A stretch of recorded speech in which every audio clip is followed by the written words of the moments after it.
آپ صلی اللہ علیہ وآلہ وسلم کو مدد کے لیے پکارنا. آپ نے کہیں تعلیم فرمایا کہ میری قبر مبارک پہ آ کے مجھ سے مانگ لینا؟ صحیح بخاری میں 1010 نمبر حدیث ہے. نبی علیہ السلام کی وفات کے بعد حضرت عمر کے دور میں جب قحط پڑ گیا، سیدنا عمر نے دعا کی، انا کننا نتوسل الیک، اے اللہ. اے بخاری شریف، یہ دکھانے کی نہیں دکھانی نہیں ہے، سر میں بتا رہا ہوں، یہ پڑھی ہوئی نہیں ہے، پڑھی ہوئی ہے. اب میں اس میں سے وہ بخاری شریف چونکہ میرے سامنے ہے، میں 1010 نمبر حدیث کھول بھی لیتا ہوں کہ حضرت عمر کا کیا عقیدہ ہے کہ آج کی ڈیٹ میں نبی علیہ السلام سے مانگنا چاہیے کہ نہیں مانگنا چاہیے. ہاں جی، اللہم انا کننا نتوسل الیک بنبینا صلی اللہ علیہ وآلہ وسلم. قحط پڑ گیا، حضرت عمر نبی علیہ السلام کے چچا عباس ابن عبد المطلب کو لے کے نکلے اور کہا، اے اللہ، جب تک تیرے نبی ہم میں موجود تھے، پہلے پہل ہم ان کو تیری بارگاہ میں توسل کے طور پر پیش کرتے تھے. اور توسل کا مطلب کیا کہ ان کی دعا کی برکت سے بارش نازل ہوتی تھی. فتسقینا، تو ہم پہ بارش برسا دیا کرتا تھا. وَإِنَّا نَتَوَسَّلُ إِلَيْكَ بِعَمِّ نَبِيِّنَا، اب ہم نبی صلی اللہ علیہ وآلہ وسلم کے چچا کو توسل کے طور پر لے کے آئے ہیں. حضرت عباس کو ساتھ لے کے گئے تھے. فسقنا، پس ہم پہ بارش نازل فرما. قال، حضرت انس ابن مالک کہتے ہیں، فیسقون، تو ان کے اوپر بارش نازل ہو جایا کرتی تھی. حضرت عمر کو پتہ کیا چاہیے تھا؟ وہ یہ کہتے کہ اے اللہ، جب تک تیرے نبی ہم میں موجود تھے ہم ان کو لاتے تھے، اب ہم نبی علیہ السلام کی قبر مبارک پہ آئے ہیں. یا رسول اللہ صلی اللہ علیہ وآلہ وسلم، جب تک آپ قبر مبارک سے باہر تھے آپ ہمارے لیے دعا کرتے تھے، اب ہم آپ کو قبر پہ پکارتے ہیں، آپ اللہ کے حضور ہمارے لیے دعا کریں تاکہ اللہ تعالیٰ ہم پہ بارش نازل فرمائے. یہ جو فارمولہ آج ایک خاص پارٹی نے، ایک فرقے نے اپنی پبلک کو سکھایا ہوا ہے، حضرت عمر کو یہ فارمولہ نہیں آتا تھا. حالانکہ حضرت عمر وہ صحابی ہیں کہ بخاری مسلم میں آتا ہے، صلح حدیبیہ کے موقع پر جب پانی کم پڑ گیا اور ساری طرف سے وہ ایک پیالہ جمع کیا گیا، تو حضرت عمر ہی وہ تھے جنہوں نے نبی علیہ السلام سے کہا تھا، یا رسول اللہ اپنے مبارک ہاتھ اس میں ڈالیں تاکہ اس سے چشمے جاری ہوں. نبی علیہ السلام نے ایک پیالے میں ہاتھ ڈالا. جابر بن عبداللہ کہتے ہیں 1500 صحابہ نے پانی پیا، جانوروں کو پلایا، سٹور کر لیا، اور اللہ کی قسم ہم 1,00,000 بھی ہوتے تو وہ پانی اس سے بھی زیادہ تھا. حضرت عمر یہ کام کروا چکے تھے. تو میرا خیال ہے سب سے بیسٹ پرسنالٹی تھی حضرت عمر کہ وہ ایک پیالہ اٹھاتے، قبر رسول پہ جاتے اور کہتے یا رسول اللہ اپنا ہاتھ مبارک باہر نکالیں، اس پیالے میں رکھ دیں، امت کو سیراب کر دیں. یہ لا کے جعلی روایتیں مصنف ابن ابی شیبہ سے، ایک بدو آ گیا، عرابی آ گیا، اس میں عامش مدلس عن سے روایت کر رہا ہے. وہ جعلی روایتیں ایک دور کی کتابوں سے پیش کر رہے ہیں. اور خلیفہ راشد کا عمل صحیح بخاری کے اندر موجود ہے جو پوری امت کو عقیدہ بتا رہا ہے، وہ لیتے ہی نہیں ہے. ہمارا عقیدہ حضرت عمر والا ہے. ان کو تو وسوسہ بھی نہیں آیا کہ میں جا کے قبر مبارک پہ کہوں یا رسول اللہ، میں نے تو یاد ہوگا آپ کو، میں نے صلح حدیبیہ کے موقع پہ بھی آپ سے یہ چشمے جاری کروائے تھے، آپ مہربانی فرمائیں. لیکن نہیں، آپ ذرا دیکھ لیں وہ فضائل اعمال کے اندر بھی تبلیغی جماعت کی کتاب اور فیضان سنت دعوت اسلامی کی کتاب بریلوی دیوبندی دونوں نے اپنی کتاب میں لکھا ہے کہ حضور کی وفات کے 550 سال بعد شیخ احمد رفاعی نے آگے قبر رسول پہ شعر پڑھے تو نبی علیہ السلام نے قبر مبارک سے ہاتھ باہر نکال دیا. کتنا بڑا جھوٹ ہے. اما عائشہ کے لیے تو ہاتھ نہیں نکلا، سیدہ فاطمہ کے لیے تو ہاتھ نہیں نکلا جب اما عائشہ جمل کے لیے گئی ہیں. بعد میں جو شرمندہ ہوئی اس وقت نبی علیہ السلام روک لیتے. یہ سب جھوٹ فیبریکیٹڈ واقعات ہیں. بالکل آج کی ڈیٹ میں نبی علیہ السلام کیا کسی بھی فرشتے سے، کسی بھی مرے ہوئے بندے سے، چاہے وہ کوئی نبی ہو، فرشتہ ہو، فرشتے کو خیر بیچ میں سائڈ پہ کر دیں، کوئی جن ہو، کوئی بزرگ ہو، اس سے مانگنا گستاخی ہے نبی علیہ السلام کی شان میں، کیونکہ نبی علیہ السلام نے یہ تعلیم نہیں فرمایا. اچھا اب میں اجازت دو اور اس کے اوپر میرا ڈیٹیل لیکچر ہے. مسئلہ نمبر 3، دعا صرف اللہ ہی سے. جتنے دھوکے انہوں نے دیے ہوئے اس پہ، ان کے جواب آپ نے مجھ سے نہیں لینے کیونکہ وہ 1.5 گھنٹے میں نے دیے ہوئے ہیں. اور میرا ریسرچ پیپر ہے دعا صرف اللہ ہی سے، ahlsunnatpak.com سے ڈاؤن لوڈ کریں. اور اسی کی ایکسٹینشن ہے وسیلہ اور توسل کے صحیح احکام و مسائل. وسیلے کو ہم بھی مانتے ہیں لیکن آپ والا وسیلہ نہیں، حضرت عمر والا وسیلہ جو انہوں نے بتایا وسیلے کا مطلب کیا ہے. آج اللہ کے نبی دنیا میں موجود ہوں، ہم کسی کے پاس اپنا مسئلہ نہیں لے جائیں گے، ڈائریکٹ نبی علیہ السلام کے پاس لے کے جائیں گے. لیکن نبی علیہ السلام کی وفات کے بعد سقیفہ بنی ساعدہ میں اختلاف ہوا، حضرت علی نے 6 مہینے تک بیعت نہیں کی ہے, حضرت ابوبکر نے اپنا مقدمہ قبر رسول پہ پیش نہیں کیا. 6 مہینے تک تو اختلاف رہا ہے نا. اختلاف کیوں رہا ہے؟ 1 منٹ میں حل ہو سکتا تھا, قبر رسول پہ جا کے فیصلہ کروا لیتے. ان کے دماغ میں بھی نہیں تھا کہ نبی علیہ السلام سے یہ کمیونیکیشن ہو سکتی ہے. حضرت فاطمہ فدق کا مسئلہ ہوا, یہ کہتے ہیں جو قبر رسول پہ جا کے کہتی, نبی علیہ السلام ایک آواز دیتے, کسی کی جرت نہیں تھی بات کر سکتا. ان کو پتا تھا کہ اب نبی کے ساتھ ہماری کمیونیکیشن قیامت تک نہیں ہو سکتی. بالکل جھوٹے عقیدے انہوں نے گھڑے ہیں. اس لیے آپ کو کسی حدیث میں خلفاء راشدین کے بارے میں نہیں ملے گا, بلکہ اس کے الٹ ملے گا. بخاری مسلم میں حدیث ہے, نبی علیہ السلام کی مبارک زندگی میں 70 صحابہ کو دھوکے سے شہید کر دیا گیا. وہ جب شہید ہونے لگے انہوں نے کہا, اے اللہ ہمارے نبی کو ہمارے حال کی خبر کر دینا کہ ہم نے تیرا دین نہیں چھوڑا. اور نبی علیہ السلام وہاں بیٹھے ہوئے اشک آنکھوں سے جاری ہیں, آپ کو اللہ تعالیٰ نے مطلع کر دیا. انہوں نے کہا یا رسول اللہ آپ دیکھ لیں ہم آپ کے امتی آپ کا دین نہیں چھوڑ کے جا رہے. کہا اللہ ہمارے نبی کو ہمارے حال کی خبر کر دینا. نبی علیہ السلام جب دنیا میں موجود تھے اس وقت صحابہ کا عقیدہ یہ تھا, اتنی دور سے ہم اپنی بات نہیں پہنچا سکتے, اللہ کے ذریعے پہنچا سکتے ہیں. اور آج بھی مسلمان کا یہی عقیدہ ہے. ہم درود شریف کیا پڑھتے ہیں, اللہم صلی علی محمد. ٹھیک ہو گیا جی. العالمین والصلاة والسلام علی سید الانبیاء والمرسلین وعلی آلہ واصحابہ واہل بیتہ اجمعین. اما بعد فقد قال اللہ تبارک و تعالی فی الکلام المجید والفرقان الحمید ولو انہم اذ ظلموا انفسہم جاؤوک فاستغفروا اللہ واستغفر لهم الرسول لوجدوا اللہ توابا رحیما. آمنت باللہ صدق اللہ العظیم. گرامی قدر حضرات, بخاری شریف جلد اول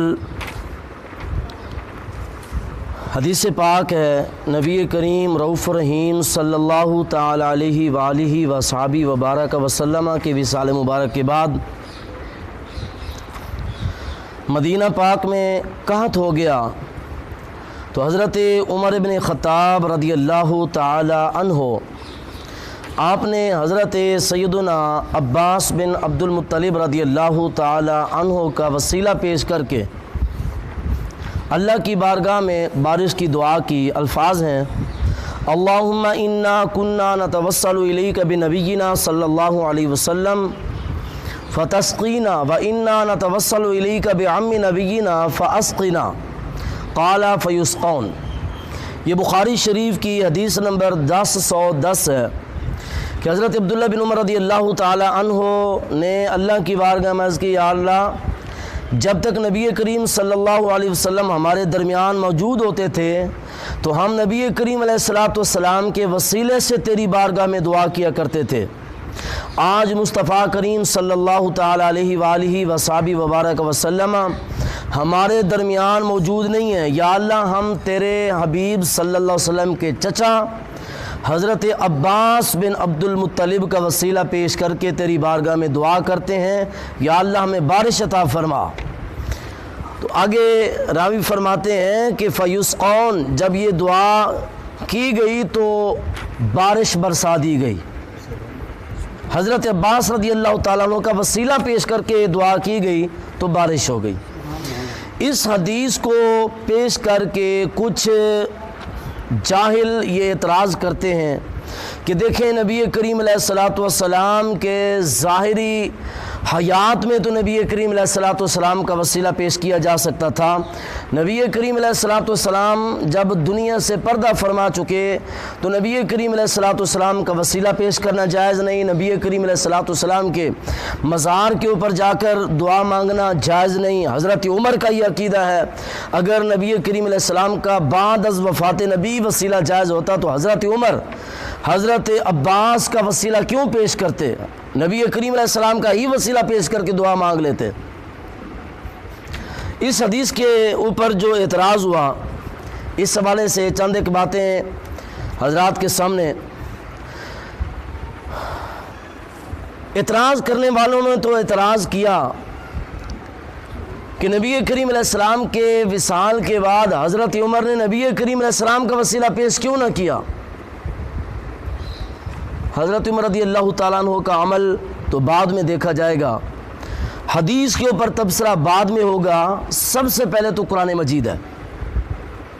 اللہ تبارک و تعالی جل مجدہ الکریم نے پیارے مصطفیٰ کریم صلی اللہ تعالی علیہ وآلہ وصحبہ وبارک وسلم کی شان قرآن مجید میں اس انداز میں بیان فرمائی.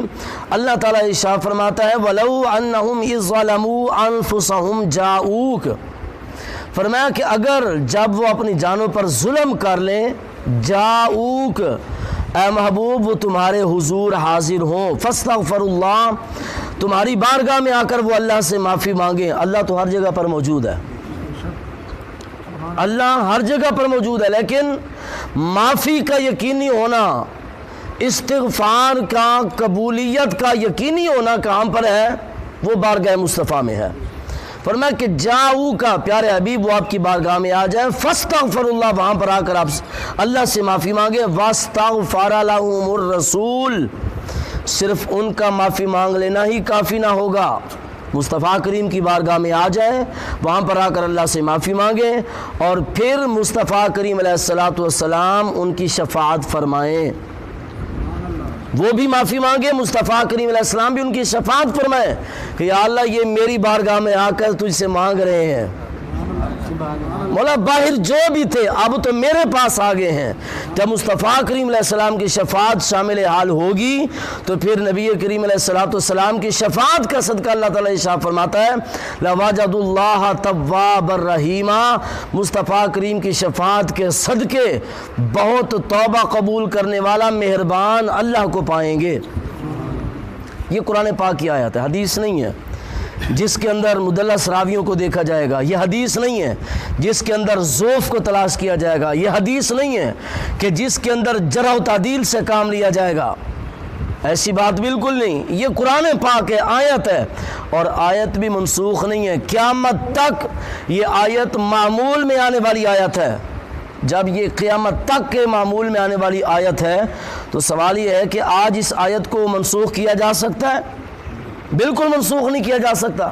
یہ قرآن پاک کی نص قطعی ہے. آج بھی اللہ تعالیٰ فرما رہا ہے اگر تم اپنی جانوں پر ظلم کر بیٹھے ہو اور معافی مانگنا چاہتے ہو مدینے آ جاؤ. آج بھی مدینے جا کر ہی بات بنے گی. اور مصطفیٰ کریم علیہ الصلوۃ والسلام تو آج بھی ظاہری طور پر اپنے غلاموں میں جلوہ فرما نہیں ہے. آقا علیہ الصلوۃ والسلام اپنے مزار مبارک میں جلوہ فرما ہے. اس کے اوپر تو قرآن پاک دعوت دے رہا ہے کہ اگر تم اللہ سے معافی مانگنا چاہتے ہو اور یقینی معافی مانگنا چاہتے ہو بارگاہ مصطفیٰ میں آ جاؤ. اللہ تبارک و تعالی مصطفیٰ کریم کی شفاعت کے صدقے تمہارے گناہوں کو معاف فرمائے گا اور معافی عطا فرمائے گا. یہ ہے قرآن مجید فرقان حمید کی آیت مبارکہ. اس کے بعد اس سے تھوڑا سا آگے چلیں. اس کلپ کے اندر اس اعتراض کرنے والے نے یہاں تک کہہ دیا کہ جنگ جمل کے وقت حضرت سید عائشہ صدیقہ سلام اللہ تعالی علیہا نے نبی کریم علیہ السلام کی بارگاہ میں استغاثہ کیوں نہ کیا؟ قبر کے اوپر آ کر کیوں نہ عرض کی یا رسول اللہ ہم جنگ کے لیے جا رہے ہیں، ہماری مدد فرمائیں؟ حضرت عائشہ صدیقہ رضی اللہ تعالیٰ عنہ کا ہی عمل ان کے سامنے پیش کر دیتے ہیں. حضرت سیدہ عائشہ صدیقہ رضی اللہ تعالی عنہا نبی کریم علیہ الصلوۃ والسلام کے مزار مبارک پر حاضر ہوئیں. یہ مشکات المصابیح کے اندر حدیث پاک موجود ہے. حضرت عائشہ صدیقہ رضی اللہ تعالی عنہا خود فرماتی ہیں كنت ادخل بیتی الذی فیہ رسول اللہ صلی اللہ علیہ وسلم وانی واضع ثوبی. فرماتی ہیں کہ میں تو نبی کریم علیہ الصلوۃ والسلام کی بارگاہ میں آیا کرتی تھی.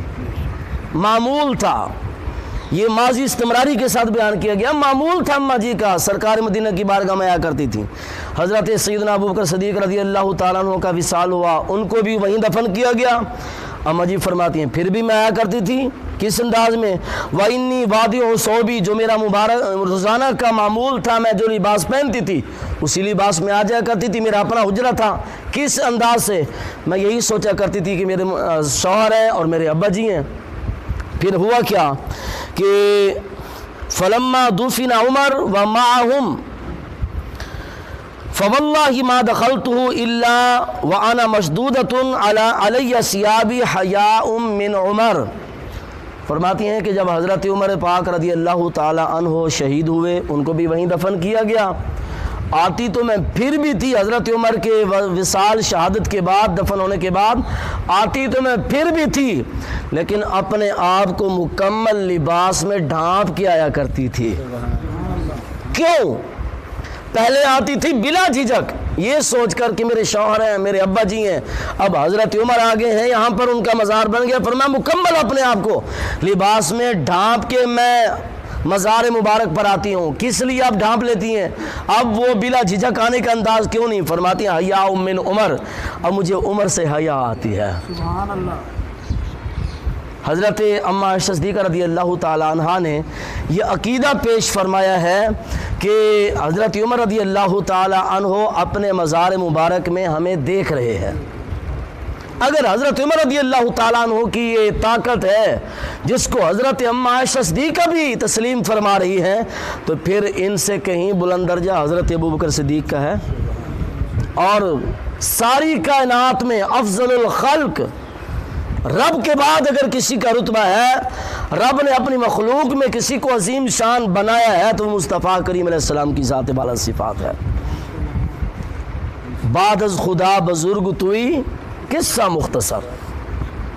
حضرت عمر رضی اللہ تعالیٰ عنہ جان لیتے ہیں کہ مزار پر کون آیا ہے، تو کیا حضرت ابوبکر صدیق کو نہیں پتہ؟ پھر حضرت ابوبکر صدیق سے بڑھ کر سارے نبیوں کے امام الانبیاء علیہ الصلوۃ والسلام کے اپنے علم، طاقت اور مصطفیٰ کریم علیہ الصلوۃ والسلام کے ادراک کا عالم کیا ہوگا۔ یہ حدیث پاک ہے۔ دوبارہ واپس قرآن مجید کی طرف آتے ہیں۔ سورہ بقرہ آیت نمبر 248، اللہ تعالیٰ ارشاد فرماتے ہیں وَبَقِيَّةٌ مِّمَّا تَرَكَ آلُ مُوسَىٰ وَآلُ هَارُونَ تَحْمِلُهُ الْمَلَائِكَةُ۔ اس آیت مبارکہ میں کچھ تبرکات کا ذکر کیا گیا ہے۔ ان تبرکات کا بیک گراؤنڈ یہ ہے کہ ان میں کچھ انبیاء کے استعمال شدہ کپڑے تھے، استعمال شدہ چیزیں تھیں، جن کو بطور تبرک کے ایک صندوق کے اندر رکھا گیا تھا۔ اور تفسیر خزان العرفان کے اندر علامہ سید نعیم الدین مراد آبادی رحمۃ اللہ علیہ نے یہاں تک فرمایا کہ اس صندوق کے اندر حضرت آدم علیہ السلام سے لے کر نبی آخر الزمان امام الانبیاء صلی اللہ علیہ وسلم تک تمام انبیاء کی وہ تصویریں تھیں جن کو اللہ تعالیٰ نے اپنی قدرت سے بنایا تھا۔ انسانوں کے ہاتھ سے بنی تصویریں نہیں تھیں، بلکہ اللہ نے قدرت کے طور پر ان تصویروں کو خود تخلیق فرمایا تھا۔ وہ صندوق چلتا چلتا حضرت موسیٰ علیہ السلام کے پاس آیا۔ حضرت موسیٰ علیہ السلام اس صندوق میں اپنا وہ عصا بھی رکھا کرتے تھے، جس عصا کے ساتھ وہ درختوں سے ٹہنیاں اتارا کرتے تھے اپنی بکریوں کو کھلانے کے لیے۔ جب فرعون کے دربار میں گئے، عصا کو پھینکا تو وہ عصا سانپ بن گیا تھا، اژدہا بن گیا تھا، وہ عصا بھی اسی میں رکھا کرتے تھے، اپنی دستار مبارک بھی رکھا کرتے تھے، دیگر انبیاء کے بھی تبرکات تھے۔ اس صندوق کے بارے میں اللہ تبارک و تعالیٰ نے ارشاد فرمایا وَبَقِيَّةٌ مِّمَّا تَرَكَ آلُ مُوسَىٰ، اور وہ بقیہ تبرکات جو چھوڑے تھے آل موسیٰ نے اور آل ہارون نے تحملہ الملائکہ، جن کو فرشتے اٹھا کر لے گئے ان تبرکات کو۔ ان تبرکات کی تاثیر یہ تھی کہ بنی اسرائیل کی قوم کے پاس جب وہ تبرکات آئے، ان تبرکات کو سامنے رکھ کے بنی اسرائیل والے دعا مانگا کرتے تھے، جنگوں میں لے کر جایا کرتے تھے۔ ان تبرکات کی وجہ سے اللہ تعالیٰ بنی اسرائیل کو فتح عطا فرما دیا کرتا تھا۔ اگر سابقہ نبیوں کے تبرکات کے پاس بیٹھ کر دعا مانگی جائے، اللہ تبارک و تعالیٰ ان تبرکات کی برکت سے فتح عطا فرما دیتا ہے، وہ بھی بنی اسرائیل والوں کو عطا فرماتا ہے۔ تو امت مسلمہ جو کہ موحد قوم ہے، توحید کو ماننے والی قوم ہے، اور اللہ تعالیٰ کے اوپر سب سے پختہ ایمان رکھنے والی قوم امت مسلمہ ہے، اور سامنے تبرک بھی سابقہ انبیاء کے تبرکات میں سے نہ ہو، بلکہ مزار مصطفیٰ کے اوپر کھڑے ہو کر دعا مانگیں گے، اللہ تعالیٰ قبول نہیں فرمائے گا، اللہ تعالیٰ لازمی قبول فرماتا ہے۔ اور اس سے آگے تھوڑا سا چلیں، سورۃ الکہف آیت نمبر 82 کے اندر اللہ تبارک و تعالیٰ نے واقعہ بیان فرمایا حضرت موسیٰ علیہ السلام کا، حضرت خضر علیہ السلام کا، کہ حضرت خضر علیہ السلام نے ایک کشتی توڑ دی تھی، حالانکہ اس کشتی والے نے کرایہ نہیں لیا تھا۔ حضرت خضر علیہ السلام نے ایک بچے کو قتل کر دیا تھا، حالانکہ بچہ کھیل رہا تھا، اس کا قصور کوئی نہیں تھا۔ تیسرا معاملہ جب آیا، حضرت خضر علیہ السلام موسیٰ علیہ السلام کو لے کر ایک بستی میں پہنچے، وہاں پر جا کر بستی والوں سے کھانا مانگا، رہائش کے لیے جگہ مانگی، انہوں نے انکار کر دیا۔ حضرت خضر علیہ السلام آگے جانے لگے، بستی کے ایک مقام پہ دیکھا کہ ایک دیوار گرنے والی ہے۔ حضرت خضر علیہ السلام نے اس طرح دیوار کے اوپر ہاتھ پھیرا، دیوار بالکل ٹھیک ٹھاک ہو گئی۔ وہاں پر حضرت موسیٰ علیہ السلام نے حیران ہو کر پوچھا کہ اللہ کے پیارے خضر علیہ السلام، تم بھی کمال آدمی ہو، ایک اللہ کے بندے نے کشتی میں ہمیں سوار کیا، کرایہ نہیں لیا، آپ نے اس کی کشتی توڑ دی، بچے کھیل رہے تھے، اس کا قصور نہیں تھا، اس کو پکڑ کے آپ نے قتل کر دیا، انہوں نے ہمیں کھانا بھی نہیں دیا، آپ ان کی دیواریں ٹھیک کرتے پھر رہے ہیں۔ وہاں پر وہ سارا واقعہ سورۃ الکہف کے اندر موجود ہے۔ اس میں سے یہ آیت وَقَانَ أَبُوهُمَا صَالِحًا، اس آیت کے تحت کہ حضرت خضر علیہ السلام نے جس دیوار کو ٹھیک کیا تھا، کیوں ٹھیک کیا تھا؟ اس لیے کہ اس دیوار کے نیچے خزانہ تھا جو ان کے دادے نے رکھا ہوا تھا، اور دادا بھی ان کے باپ کا باپ، سگا دادا نہیں تھا۔ اس کے بارے میں جلالین شریف کے اندر لکھا ہوا ہے کہ وَقَانَ أَبُوهُمَا صَالِحًا قِيلَ كَانَ بَيْنَهُمَا وَبَيْنَهُ سَبْعَةُ آبَاء، وہ جو دو بچے تھے جن کے دادے نے خزانہ رکھا تھا اپنے بچوں کے لیے کہ وہ آئیں گے خزانہ حاصل کریں گے، ان بچوں کے درمیان اور خزانہ رکھنے والے دادے کے درمیان 7 پشتوں کا فاصلہ تھا۔ 7 پشتیں پہلے دادا خزانہ رکھ کے جائے تو اللہ تبارک و تعالی اس نیک دادے کے صدقے اس کے پوتروں کو 7ویں پشت کے بعد حفاظت کے لیے اللہ تعالیٰ 2 نبیوں کو بھیج رہا ہے۔ ڈائریکٹ امام الانبیاء سامنے تشریف فرما ہے، ہم ان کا واسطہ پیش کریں گے تو ہمارا واسطہ پیش کرنا شرک ٹھہرے گا، اور حضرت عمر رضی اللہ تعالیٰ عنہ کے عقیدے کے خلاف چلا جائے گا۔ آگے چلیے، حضرت سیدہ طیبہ طاہرہ ام المومنین اما عائشہ صدیقہ سلام اللہ تعالی علیہا سے ہی مروی ہے، اور یہ بھی سنن دارمی کے حوالے سے مشکات المصابیح کے اندر حدیث پاک موجود ہے کہ مدینہ طیبہ کے اندر قحط آ گیا، لوگ پریشان ہیں، بارش نہیں ہے، پانی بالکل خشک ہو چکا ہے، خشکی کا عالم ہے۔ کٹھے ہو کر اماں جی کے پاس آ گئے، اماں جی اب کیا کریں؟ اب وہاں پر صحابہ کرام تھے، کوئی آج کل کے تو لوگ ہیں نہیں تھے جن کو کہا جاتا کہ وہ گمراہ لوگ تھے، ان کو کیا پتہ کیا کرنا چاہیے تھا۔ صحابہ کرام کی جماعت حضرت اماں جی عائشہ صدیقہ کے پاس آئی، وہ جماعت جس جماعت کو اللہ تبارک و تعالیٰ نے ایمان کا معیار قرار دیا ہے، جن کے بارے میں اللہ تعالیٰ فرماتا ہے ایمان لانا ہے تو ان جیسا ایمان لے کر آؤ، صحابہ جیسا ایمان لے کر آؤ۔ صحابہ کرام کے ایمان کو اللہ تعالیٰ نے معیاری ایمان قرار دیا ہے۔ ان صحابہ کرام کی اپنی حالت یہ ہے، ساری امت کے لیے قیامت تک کے لیے صحابہ کرام نے سبق بنا دیا کہ جب کچھ بات نہ بن رہی ہو تو اللہ والوں کی بارگاہ میں آ جانا، یہ بھی صحابہ کا طریقہ ہے۔ کیا صحابہ کو نہیں پتا تھا کہ ہم نوافل پڑھیں، نماز استسقاء پڑھیں؟ حضرت عباس رضی اللہ تعالیٰ عنہ کے وسیلے سے جب دعا مانگی گئی تو وہی صحابہ جنہوں نے حضرت عباس کے وسیلے سے دعا مانگی تھی، وہی صحابہ اب اماں جی کی بارگاہ میں حاضر ہو چکے ہیں۔ اماں جی اب کیا کریں؟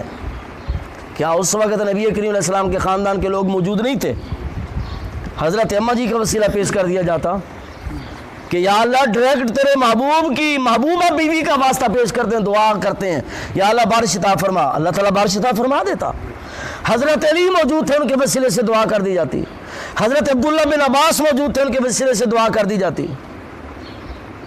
تو پھر اس وقت صحابہ کرام کے وسیلے سے دعا کیوں نہ پیش کی گئی؟ اب آؤ حضرت ام المومنین اما عائشہ صدیقہ سمیت ہزاروں صحابہ کا عقیدہ میں آپ کے سامنے پیش کرنے جا رہا ہوں سنن دارمی سے، اور یہ مشکات المصابیح کے اندر بھی حدیث پاک موجود ہے۔ اماں جی کے پاس آ کر کہنے لگے اماں جی خشک سالی ہے، بارش نہیں برس رہی، ہمیں بتائیں ہم کیا کریں۔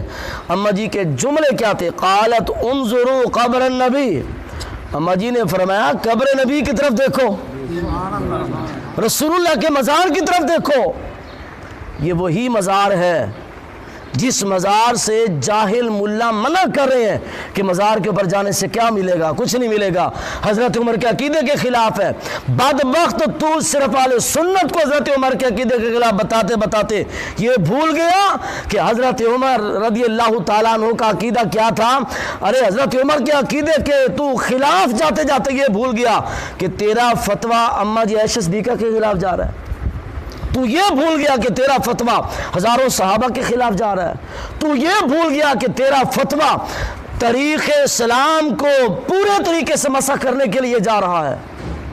یہاں پر بات صرف صحابہ کی نہیں، پوری تاریخ اسلام کی بات ہے، صحابہ کرام کی بات ہے۔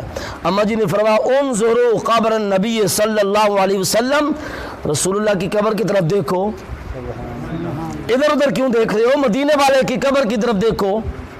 غیر دے بوئے جاتی پایاں پیندے سو سو کھلے، غیر دے بوئے جاتی پایاں پیندے سو سو کھلے، ادھر ادھر ویکھن نالوں ویکھ مدینے والے۔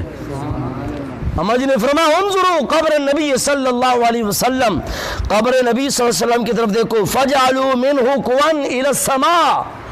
اماں جی نے فرمایا کہ رسول اللہ صلی اللہ علیہ وسلم کی جہاں پر قبر ہے نا، قبر کے اوپر روضہ رسول کی چھت میں سوراخ کر دو، سرکار کی قبر سے لے کر آسمان تک درمیان میں کوئی چھت حائل نہ ہو۔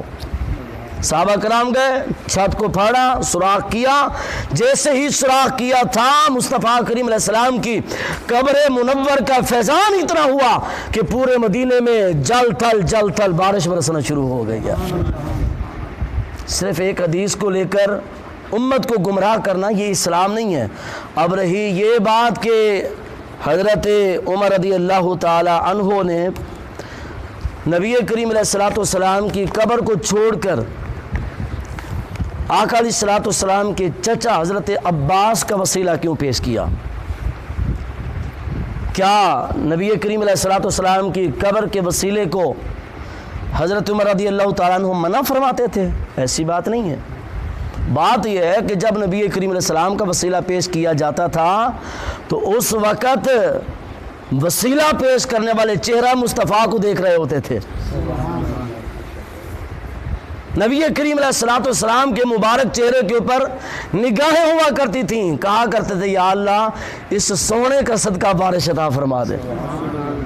اب چونکہ وہ کیفیت نہیں بن پا رہی تھی کہ نبی کریم علیہ الصلوۃ والسلام کے چہرے کے اوپر نظریں بھی ہوں اور وسیلہ بھی پیش کیا جائے، تو حضرت عباس رضی اللہ تعالیٰ عنہ کو سامنے کھڑا کیا گیا۔ انداز وہی بنانا تھا، صرف انداز وہ بنانے کے لیے مزار مبارک پر نہیں گئے، سرکار کے چچا کو سامنے کھڑا کر کے ان کے سرکار کے چچا کے چہرے کی طرف دیکھ کر دعا مانگی، یا اللہ ان کے وسیلے سے بارش عطا فرما۔ اس جاہل نے اس کو مزار مبارک کے وسیلے سے انکار کے طور پر پیش کیا، اس کی مت ماری گئی، حالانکہ یہ حدیث بھی اہل سنت کے عقیدے کی ترجمانی ہے۔ سرکار کا وسیلہ، سرکار کے مزار مبارک کا وسیلہ تو بہت بڑی بات ہے۔ حضرت عمر نے یہ عمل کر کے بتا دیا کہ مزار مبارک پر ڈائریکٹ نہیں جا سکتے، کسی اللہ والے کی بارگاہ میں چلے جاؤ۔ حضرت عمر نے تو وسیلہ بنا کر امت کے لیے آسانی کا راستہ پیش کیا کہ جو مدینے جا سکتے ہو جاؤ، جو نہیں جا سکتے اگر آل مصطفیٰ کا کوئی فرد مل جائے، کوئی سید مل جائے، کوئی آل رسول مل جائے، کوئی اللہ کا ولی مل جائے، اللہ کے ولی کا وسیلہ پیش کرو گے پھر بھی اللہ تعالیٰ باران رحمت عطا فرما دے گا۔ اللہ کی بارگاہ میں دعا خالق کے نام سمجھنے کی، عمل کی توفیق عطا فرمائے۔